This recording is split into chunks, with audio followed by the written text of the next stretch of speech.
CM ವಿರುದ್ಧ ಆಪ್ತರ ಅಸಮಾಧಾನ ಶುರುವಾಗಿದೆಯಾ ಅನ್ನುವಂತ ಪ್ರಶ್ನೆ ಹೇಳ್ತಾ ಇದೆ. ಅಹಿಂದ ನಾಯಕರ ಪರ ನಿಲ್ಲುವಲ್ಲಿ ಮುಖ್ಯಮಂತ್ರಿಗಳು ವಿಫಲರಾದ್ರ ಅನ್ನುವಂತಹ ಬಲವಾದ ಅನುಮಾನ ಕಾಡತೊಡಗ್ತಿದೆ. ಸಿಎಂ ಆಪ್ತ ಮಾಜಿ ಸಚಿವ ಕೆಎನ್ ರಾಜಣ್ಣ ಈ ವಿಚಾರಕ್ಕೆ ಸಂಬಂಧಪಟ್ಟಂತೆ ಬಹಿರಂಗವಾಗಿಯೇ ಅಸಮಾಧಾನ ವ್ಯಕ್ತಪಡಿಸ್ತಾ ಇದ್ದಾರೆ. ಸಿಎಂ ಅಸಹಾಯಕ ಪರಿಸ್ಥಿತಿಯಲ್ಲಿದ್ದಾರೆ ಅಂತ ಖುದ್ದು ಅವರದ್ದೇ ಆಪ್ತರು ಹೇಳ್ತಾ ಇರೋದು. ನೇರವಾಗಿ ಪರಿಸ್ಥಿತಿಯನ್ನ ಹೈಕಮಾಂಡ್ಗೆ ತಿಳಿಸುವಲ್ಲಿ, ವಿವರಿಸುವಲ್ಲಿ, ಮನವೊಲಿಸುವಲ್ಲಿ ಮುಖ್ಯಮಂತ್ರಿಗಳು ವಿಫಲರಾಗ್ತಿದ್ದಾರಾ? ಆಪ್ತರು ಪದೇ ಪದೇ ಸಮಸ್ಯೆಗೆ ಸಿಲುಕಿದ್ದಕ್ಕೆ ಮುಖ್ಯಮಂತ್ರಿಗಳು ಸೈಲೆಂಟ್ ಆಗೋಗ್ಬಿಟ್ಟಿದ್ದಾರೆ. ಆಪ್ತರ ಪರ ನಿಲ್ಲಲಿಲ್ಲ ಅನ್ನುವ ಕಾರಣಕ್ಕೆ ರಾಜಣ್ಣ ಅವರು ಇದೀಗ ಬೇಸರವನ್ನ ವ್ಯಕ್ತಪಡಿಸ್ತಾ ಇರೋದು. ಯಾಕೆ ರಾಜಣ್ಣ ಅವರು ಇಲ್ಲಿ ಮುಂಚೂಣಿಗೆ ಬರ್ತಾರೆ ಅಂತ ಹೇಳಿದ್ರೆ, ಅವರು ಸಂತ್ರಸ್ತರೇ. ಪಕ್ಷದ ಕುರಿತಾಗಿ ಒಂದು ನಿಲುವನ್ನ ವಿರೋಧ ಮಾಡಿದ್ದಕ್ಕೆ ಇಮ್ಮಿಡಿಯೇಟ್ ಅವರ ಸಚಿವ ಸ್ಥಾನದಿಂದ ಅವರನ್ನ ಕೆಳಗಿಳಿಸಲಾಯಿತು. ಆವಾಗಲೂ ಮುಖ್ಯಮಂತ್ರಿಗಳು ಸೈಲೆಂಟು. ಆಮೇಲೆ ಇವಾಗ ದಾವಣಗೆರೆ ಬೈ ಎಲೆಕ್ಷನ್ನ ಬೇಗುದಿ ಇದೆಯಲ್ಲ, ಇದು ಸಾಲು ಸಾಲು ಮುಸ್ಲಿಂ ನಾಯಕರ ತಲೆದಂಡವನ್ನು ಉಂಟು ಮಾಡ್ತಾ ಇದೆ. ಬಟ್ ಸ್ಟಿಲ್ ಮುಖ್ಯಮಂತ್ರಿಗಳು ಯಾವುದೇ ಮಾತನಾಡೋದಕ್ಕೆ ಸಾಧ್ಯವಾಗ್ತಾ ಇಲ್ಲ. ಅದು ಕೂಡ ಅವರದ್ದೇ ಆಪ್ತ ಬಳಗದಲ್ಲಿರೋರು, ಅವರದ್ದೇ ಫಸ್ಟ್ ಸರ್ಕಲ್ನವರನ್ನ ಅಷ್ಟು ಈಸಿಯಾಗಿ ಎಲಿಮಿನೇಟ್ ಮಾಡ್ತಾ ಇದ್ರು ಮುಖ್ಯಮಂತ್ರಿಗಳು ಹೈಕಮಾಂಡ್ಗೆ ಈ ವಿಚಾರವನ್ನ ತಿಳಿಸಿ ಮನವೊಲಿಸುವಲ್ಲಿ ವಿಫಲರಾಗ್ತಿದ್ದಾರೆ ಅನ್ನೋದು ಮಾಜಿ ಸಚಿವ ಕೆಎನ್ ರಾಜಣ್ಣ ಅವರ ಅಸಮಾಧಾನ. ಈ ಹಿಂದೆ ರಾಜಣ್ಣ ಅವರ ತಲೆದಂಡ ಆಯಿತು. ದಾವಣಗೆರೆ ಬೈ ಎಲೆಕ್ಷನ್ ವಿಚಾರಕ್ಕೆ ಅಲ್ಪಸಂಖ್ಯಾತರ ನಾಯಕರ ತಲೆದಂಡ ಆಗ್ತಾ ಇದೆ. ಅಬ್ದುಲ್ ಜಬ್ಬಾರ್ ಆಯಿತು, ಸಿಎಂ ರಾಜಕೀಯ ಕಾರ್ಯದರ್ಶಿ ನಾಸಿರ್ ತಲೆದಂಡ ಆಯಿತು. ನೋಡಿ, ಎಲ್ಲ ದೊಡ್ಡ ದೊಡ್ಡ ಹುದ್ದೆಯಲ್ಲಿದ್ದವ್ರೆ. ಆಮೇಲೆ ಸೀನಿಯರ್ ಮೋಸ್ಟ್ ಲೀಡರ್ಗಳೇ. ಅವರ ಆಪ್ತರೇ ಪದೇ ಪದೇ ಸಮಸ್ಯೆಗೆ ಸಿಲುಕ್ತಿರೋದು ಮುಖ್ಯಮಂತ್ರಿಗಳಿಗೆ ಕೂಡ ನುಂಗಲಾರದ ಬಿಸಿ ತುಪ್ಪ ಆಗ್ತಾ ಇದೆ. ಆ್ಯಂಡ್ ಅವರು ಸೈಲೆಂಟ್ ಆಗೋಗ್ತಾ ಇದ್ದಾರೆ. ಆಪ್ತರ ಪರ ಸಿಎಂ ನಿಲ್ತಾ ಇಲ್ಲ ಅನ್ನೋದಕ್ಕೆ ರಾಜಣ್ಣ ಅಸಮಾಧಾನ ವ್ಯಕ್ತಪಡಿಸಿದ್ದಾರೆ. ಇದರ ಜೊತೆಗೇನೆ ಈಗ ನೆಕ್ಸ್ಟ್ ಟಾರ್ಗೆಟ್ ಜಮೀರ್ ಅಹಮದ್ ಖಾನ್ ಅನ್ನುವಂಥ ಚರ್ಚೆ ಕೂಡ ಇದೆ. ಅಲ್ಲೂ ಕೂಡ ಮುಖ್ಯಮಂತ್ರಿಗಳ ಸ್ಟ್ಯಾಂಡ್ ಏನು ತಟಸ್ಥ ಆಗ್ತಾ ಇದೆ. ಹಂಗಾದ್ರೆ ಮಾಜಿ ಸಚಿವ ಕೆಎನ್ ರಾಜಣ್ಣ ಅವರು ನಿನ್ನೆ ಏನಂತ ಅಸಮಾಧಾನ ವ್ಯಕ್ತಪಡಿಸಿದ್ರು, ಬನ್ನಿ ಕೇಳೋಣ.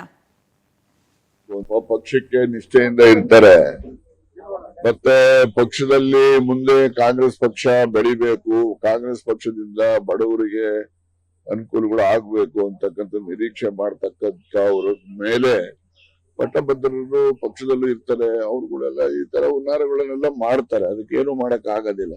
ನಾವು ನಿರೀಕ್ಷೆ ಮಾಡಿದ ಮುಖ್ಯಮಂತ್ರಿಗಳಿಂದ ಇಂಥ ಸಂಗತಿಗಳು ಬಂದಾಗ ಅವ್ರು ಗಟ್ಟಿಯಾಗಿ ನಿಲ್ಬೇಕು. ಅವ್ರು ನಿಲ್ತಾ ಇಲ್ಲ. ಅದೊಂದು ನಮಗೆ ಬೇಸರದ ಸಂಗತಿ. ಕಟ್ಟಾಕವರು ಬಿಟ್ಟವರ ಯಾರಿಗ್ ಗೊತ್ತ್ರಿ? ಕಟ್ಟಾಕೇನು ಕೋಣನ ಕುರಿನ ಏನು ಕಟ್ಟಾಕಕ್ಕೆ ಗೊತ್ತಾಯ್ತಾ?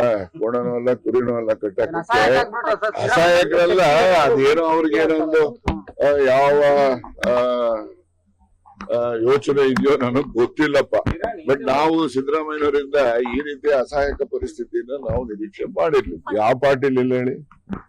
ಕಾಂಗ್ರೆಸ್ ನಲ್ಲೂ ಇದಾರೆ, ಎಲ್ಲ ಪಾರ್ಟಿಲೂ ಇದಾರೆ. ಸಿದ್ದರಾಮಯ್ಯನವರಿಗೆ ಯಾವ ಕಂಪಲ್ಷನ್ಸ್ ಇದಾವೋ ಗೊತ್ತಿಲ್ಲ ನನಗೆ. ಗೊತ್ತಾಯ್ತಾ? ಅವ್ರು ಹೇಳಿದ್ರೆ ನಾವು ತಿಳ್ಕೊಬಹುದು, ಅವ್ರೇನು ಹೇಳೋದಿಲ್ಲ. ಅದಕ್ಕೋಸ್ಕರ ಅದು ಅವ್ರು ಯಾವ ಕಂಪಲ್ಷನ್ ಇಂದ ಈ ರೀತಿಯಾಗಿ ತಟಸ್ಥ ಧೋರಣೆ ಅವರು ತೊಳೆದಿದ್ದಾರೋ ನನಗ್ ಗೊತ್ತಿಲ್ಲಪ್ಪ. ಪಕ್ಷಕ್ಕೆ ಡೀಟೇಲ್ಸ್ ಕೊಡ್ತಾರೆ ನಮ್ಮ ಪ್ರತಿನಿಧಿ ರೂಪೇಶ್, ಲೈವ್ ನಲ್ಲಿ ಕನೆಕ್ಟೆಡ್ ಇದ್ದಾರೆ. ರೂಪೇಶ್, ಈಗ ಕೆಎನ್ ರಾಜಣ್ಣ ಅವರು ದೊರೆ ಮಾಡಿದಕ್ಕೆ ದಂಡ ಇಲ್ಲ ಅಂತಾರೆ.